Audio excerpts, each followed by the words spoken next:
आज हम बात कर रहे हैं अरावली संकट पर और ये कैसे दिल्ली के लिए एक मरती हुई ढाल बनती जा रही है। चलिए शुरुआत करते हैं एक बहुत ही दमदार बात से।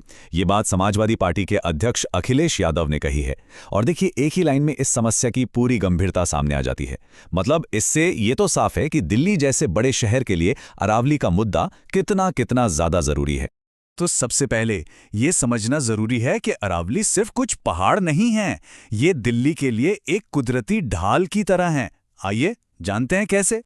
देखिए, अरावली दुनिया की सबसे पुरानी पर्वत श्रृंखलाओं में से एक है। ये कोई मामूली पहाड़ों का झुंड नहीं है।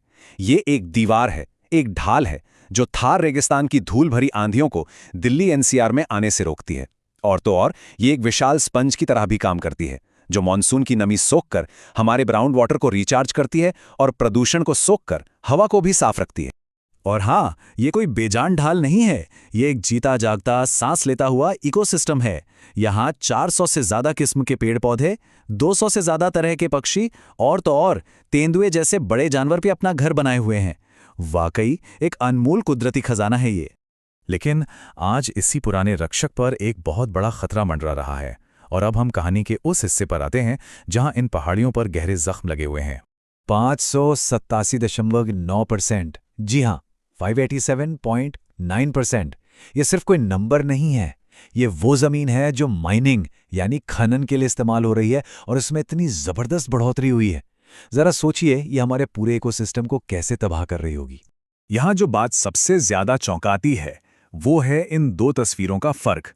एक तरफ देखिए एक हरी भरी पहाड़ी की उम्मीद और दूसरी तरफ कड़वी हकीकत, एक बहुत बड़ी खदान जिसने पूरे पहाड़ को ही खोखला कर दिया है और एक गहरा जख्म पीछे छोड़ दिया है। ये जो स्टोन क्रशर और माइनिंग का काम है, ये सिर्फ जमीन को ही नहीं खोद रहा, बल्कि हवा में भी जहर घोल रहा है। धूल के ये बड़े बड़े बादल पूरे इलाके को अपनी चपेट में ले लेते हैं और लोगों का सांस लेना तक दुभर कर देते हैं।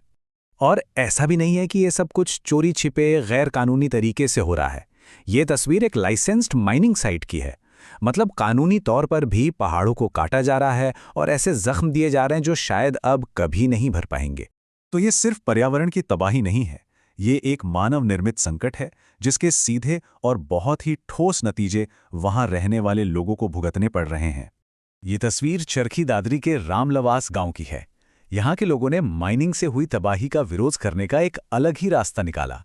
उन्होंने 2024 के विधानसभा चुनावों का पूरी तरह से बहिष्कार कर दिया। सोचिए, ये उनके दर्द और गुस्से की कितनी बड़ी मिसाल है। इस टेबल से पता चलता है कि लोगों पर इसका कितना भयानक असर हुआ है। खनन की वजह से गांव के 20 ट्यूबवेल सूख गए, पानी इतना जहरीला हो गया कि भैंसें मरने लगी और लोगों को स्किन की बीमारियां होने लगी। यहां तक कि फसल की पैदावार भी घटकर आधी रह गई। और ये कहानी सिर्फ रामलवास गांव की नहीं है, ये संकट पूरे इलाके में फैल रहा है। किसान नए कुएं खुदवाने में लाखों रुपए लगाकर बर्बाद हो रहे हैं। ग्राउंड वाटर लेवल खतरनाक हद तक नीचे चला गया है और स्टोन क्रशर्स से उड़ने वाली धूल वो सिलिकोसिस जैसी जानलेवा बीमारियां फैला रही है। तो जब अरावली इस तरह से लहूलुहान है तो सवाल तो उठता ही है, क्या कोई इसे बचाने के लिए आगे आ रहा है? और जवाब है हाँ। एक पूरा का पूरा समुदाय, आम लोग अपनी अरावली को बचाने के लिए उठ खड़े हुए हैं। ये जो लोगो है, ये सिर्फ एक निशान नहीं बल्कि एक आंदोलन का चेहरा है। पीपल फॉर अरावली जैसे ग्रुप्स अपनी इस कुदरती और सांस्कृतिक विरासत को बचाने के लिए एक जन आंदोलन चला रहे हैं। और उनकी मांगे एकदम साफ हैं। जो सेंसिटिव इलाके हैं वहां माइनिंग पर पूरी तरह से रोक लगे। जो पर्यावरण को नुकसान पहुंचा रहे हैं, भरपाई भी वही करें। जो जमीन बर्बाद हो चुकी है उसे फिर से हरा भरा किया जाए और गैर कानूनी कामों की रिपोर्टिंग के लिए एक मजबूत सिस्टम बने। तो अब हम एक बहुत ही अहम मोड़ पर आ खड़े हुए हैं। हमारे सामने एक चुनाव है और ये इस बात पर निर्भर करेगा कि हम जो कुछ बचा है उसे कैसे बचा पाते हैं। इस पूरे मुद्दे के दिल में भारत के सुप्रीम कोर्ट का बताया हुआ एक बुनियादी संघर्ष है। देखिए, एक तरफ अगर कोई एक्टिविटी चलती रहती है तो पर्यावरण को ऐसा नुकसान हो सकता है जिसकी भरपाई ना हो सके, और दूसरी तरफ अगर उसे रोक दिया जाता है तो आर्थिक हितों को नुकसान हो सकता है। ये एक क्लासिक दुविधा है। लेकिन इस दुविधा का एक कानूनी और नैतिक जवाब भी है जो खुद सुप्रीम कोर्ट ने दिया है। अगर शक की कोई गुंजाइश हो तो पर्यावरण की सुरक्षा को ही प्राथमिकता दी जाएगी। ये एक लाइन सब कुछ साफ कर देती है। तो बात यह है कि हजारों सालों से अरावली ने दिल्ली की ढाल बनकर उसकी हिफाजत की है, रेगिस्तान से बचाया, पीने का पानी दिया।